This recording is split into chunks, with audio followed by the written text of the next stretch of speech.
It's a big week in Canberra, of course, and Liberal MPs have been buoyed by that Fairfax Ipsos poll showing an improvement in the Prime Minister's position.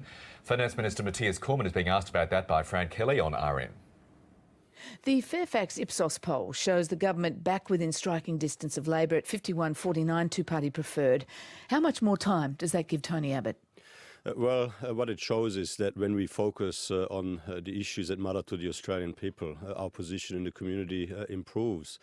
We were elected to put Australia on a stronger foundation for the future, to implement the policies required to strengthen the economy, create more jobs, help families, and to ensure Australia is safe and secure. And whenever we focus exclusively on those responsibilities, our position improves. One interpretation of this poll is that voters are returning to the government, supporting the government, because they've actually already made up their minds that Tony Abbott's time is up and Malcolm Turnbull will soon be Prime Minister. What do you think of that interpretation? Does that bolster the case for a leadership switch sooner rather than later? Well, I don't agree with that. The Australian people want their elected Prime Minister to be given a fair go. We were elected in 2013 to strengthen the economy, create more jobs, and to ensure Australia is safe and secure. We inherited a very challenging situation from our predecessors. We've made significant progress in turning that situation around, but there's obviously much more work to be done. And in the meantime, we just focus on the job at hand, do the best we can every day to strengthen the foundation for Australia for the future. And yet, can you ignore the fact that support in these polls, and this is not the only poll where this occurs, but in this poll today, Malcolm Turnbull, as preferred leader, is more than double the support for Tony Abbott, 39 to 19%, according to the Ipsos Fairfax poll, which also suggests, doesn't it, Liberal voters are coming around to the idea of Prime Minister Malcolm Turnbull. With those kind of figures, why wouldn't the party room be looking to switch leaders? Well, look, I'm not a commentator on the polls. Malcolm Turnbull is an outstanding senior minister in the Abbott government. He's made a tremendous contribution over the first half of our first term in government, and I'm very confident he'll continue to make an outstanding contribution over the second term of our period in government. We are a very good team. We have a job to do. We're focused on the job that we were elected to do, and that is to put Australia on a stronger foundation for the future. So you say the proof in these polls is that getting on with the business of government is what the voters want. And yet, since the attempted leadership spill 3 weeks ago, the Prime Minister has sacked Philip Ruddock as whip. There's been ongoing confusion over the submarine fleet and what is actually happening there with the tender. The Prime Minister's hostile attack on Gillian Triggs in the Parliament, which some in your party room didn't like and were quite vocal about that. I mean, all things considered, why do you still support Tony Abbott? Well, I don't agree with your characterisation of these various events. For example, I don't believe that there's any confusion whatsoever when it comes to the procurement of the next generation of submarines. We're going through some in your party room seem confused. Well, we're going through an orderly and methodical process, through a competitive evaluation process, which over the next 10 months will assess the comparative strengths and weaknesses of the various options that are on the table. In particular, of course, the option to procure submarines either in partnership with a company in Japan or Germany or France, and of course that will go through a proper process, and at the end of that process the government will make a judgment in the national interest, focused on procuring the best possible submarines at the best possible price to achieve the best possible national security outcome for Australia. It's really pretty straightforward.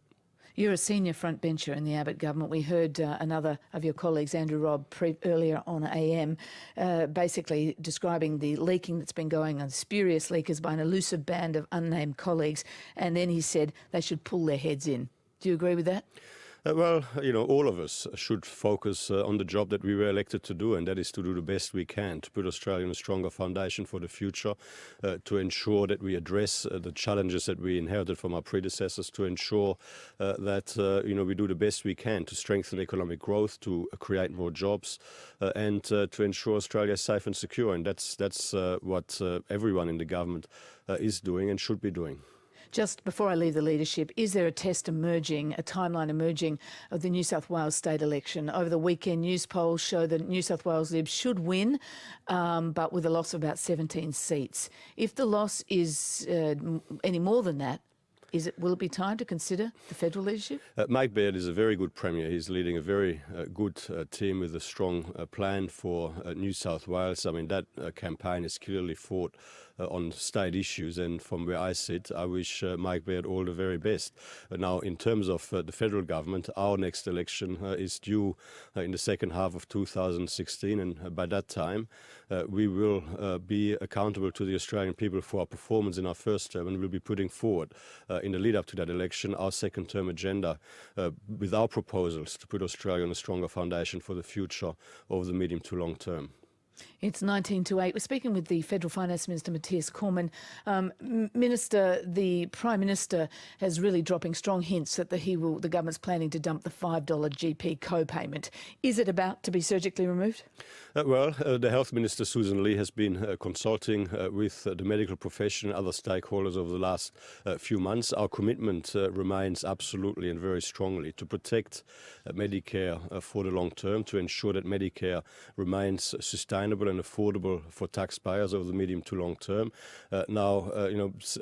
Health Minister Lee will be reporting to the Cabinet and to the party room over the next little while about her progress with those consultations, and some decisions will be made at the end of that process. It would present quite a problem to you as the Finance Minister, wouldn't it? Where would you find the $3.5 billion that co-payment was forecast to raise? Since we came into government in September 2013, we've made significant progress when it comes to repairing the budget. We are now in a much stronger position than we would have been if we hadn't made many of the decisions that have already been given effect to. Now, depending on what happens as a result of the consultations that Minister Lee has gone through, then obviously we'll have to make some further adjustments in other areas in order to continue to head in the right directions. But let's cross that bridge if and when we get there. So you're saying you don't need to cut as deeply as you thought you would in the first budget, because there's just 3 more sitting weeks until the May budget. There's other measures from that budget still not passed, highly contentious. For example, the higher education changes and the 6-month waiting period for the dole, for young people on the dole. Are you saying the budget can afford to cope without the money raised by those measures? What I'm saying is that we need to continue to head in the right direction. We need to continue to work to strengthen the economy, create more jobs, and of course to repair the budget is a key element of our strategy to strengthen the Australian economy. Having said that, obviously, we live in the real world, and we will always focus on what is achievable over what is 100% desirable. So we will continue to work through the process. We will continue to work with stakeholders, with all of the members and senators represented in the Australian Parliament to come up with the best way forward. And that is obviously our responsibility. Is the government prepared, though, to not only just dump the $5 co-payment, but is it also prepared to dump the 6-month waiting period for the dole and the higher education changes? Well, again, I mean, you're sort of getting ahead of yourself a bit. Minister Lee has been conducting consultations in relation to the GP co-payment. She'll be reporting back about the outcomes of those consultations to the various fora of the party, including, of course, the party room, and some decisions will be made at the end of that process. As far as the higher education reforms are concerned, they're very widely supported, important reforms. Most of the universities are in favour of them. Many of most of the senators aren't. Well, senior former Labor cabinet ministers have come out strongly in support of those very important reforms. You say most of the senators aren't. Well, before Christmas, 4 out of the 6 crossbench senators that we need in order to get that legislation through the Senate supported the higher education reforms, and so we need to convince 2 more, and that work, of course, is continuing. It's very important to remember our higher education reforms are there to ensure that we can have the best universities in the world here in Australia, that our students can have the benefit of the best possible university education here in Australia. These are very, very important reforms for universities, for students, and for our future as a nation moving forward, and we remain totally committed to them. That's Finance Minister Senator Matthias Cormann speaking to Radio National's Fran Kelly.